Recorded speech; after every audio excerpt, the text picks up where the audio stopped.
When you look at a team like Utah, they're bringing a lot of speed, they're scoring a lot of goals. What are some of the ways your team can slow them down?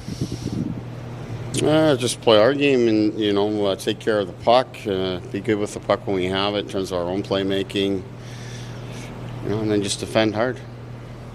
Coach, any updates on injured players, maybe like Brett Pesce? No updates. They're just continuing to put their work in. Have you decided on a goaltender for today? Jake Allen will go today here. Obviously, the back-to-back games here going to Carolina tomorrow. We're going to use both guys, so it just made sense for us to give Markstrom the extra day rest. Do you anticipate any lineup changes? No. Sheldon, is there any concern at all over some of the slow starts of the team in the first period at all? No.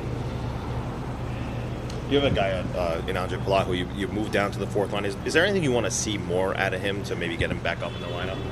Andre Palat was excellent last game. Just when it comes to the physicality that you're seeing everyone bringing, how reassuring is it to see that the team has bought into the way that you all want to play this year, just in 4 games? Yeah, there's in each of the games there's been lots of really good things that we could pull out of the game for sure. The game that we lost here in this building against Toronto, our level of competitiveness was not even close to where we needed to be. And as a result, you're on the wrong side of the game. So it's pretty simple. It's right there. We've got to have a very high standard amongst our group with how we compete in individual puck battles, physicality, defending our net. And when we do that, we can win any game we play. Sometimes players will play so well together that it kind of puts them together, and something we see now, Jonas Siegenthaler and Jonathan Kovacevic, is them really connecting. What have you liked about that shutdown D pairing? Those guys have just been so consistent in their game, so it's been great. I mean, Kovacevic has just come in here and with a fresh start and taking advantage of every opportunity. He's just been terrific for us. But Siegs as well as defensively has just been so sound. I thought he got a little more involved in the offense and helping us get out of our zone last game, which was a real positive step as well. But those guys have just been really, really solid at a time, of course, with the quality of players that we have out on the back end that we'd expected to be a big part of our team. We need others to step up, and those guys have certainly done that. After 4 games, what have you appreciated most about your team, and what is one thing you'd like to see more of?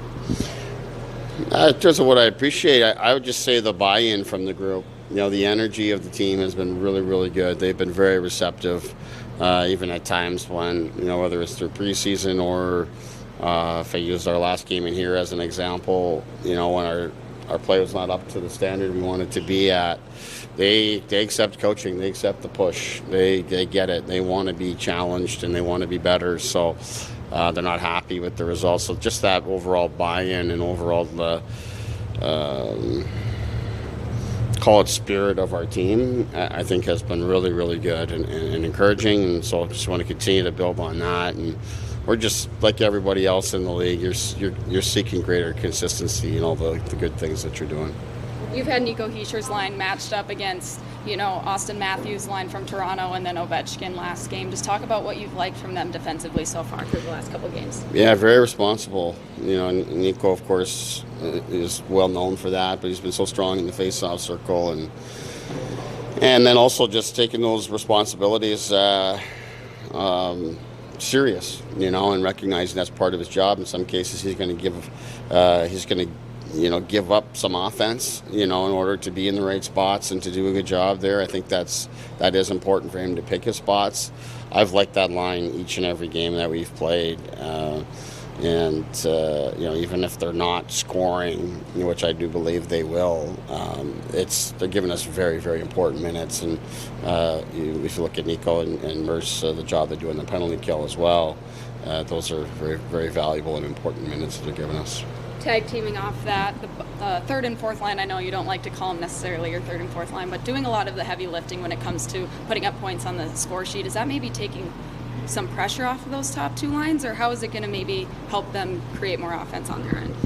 I don't know. There's a burden that comes with, being a top line player and having the skill level that you that you have and all of those kind of things. Those guys expect to be able to produce, but it's a team game. This is the ultimate team sport. We need everybody contributing in different ways. Like I said, and the other night is the Hollow line came through, the real big night for us offensively. But the Hughes line produced a goal for us with Casey scoring. Jack had a full half ice breakaway, and that line could have had a couple. Tatar on a kind of a broken change scores a goal for us. So, we get contributions all throughout, and that's what we're looking for. And then the Lazard line, haven't had a lot to show for it offensively, but those guys have been really, really consistent all the way through camp, right through the early portion of the season here. I know Jack hasn't gotten on the score sheet yet, but what have you appreciated about his game thus far, and how he's contributing? To me, he's competing harder, and he's around the puck. I thought you look at it's a very small thing, and it's not something he's known for. But you look at the Casey goal the other night, and Jack drives hard through the middle of the ice to the net, and one of their defenders has to pick him up as a result. And because of that, the puck travels through the seam right to Casey, who makes a play on it and scores. If Jack doesn't do his job and drive the net in that case, that ice doesn't open up. So just little subtle things that he's doing without the puck. And in that case, he didn't. I don't think he gets an assist on it, but he's contributing in that way. And you want all your players to be well-rounded. And Jack's gonna fill the net, and things are gonna happen. The more that we play, but he's had a nice foundation to his game defensively, and with his habits that we're trying to build out that I've liked. Thank you.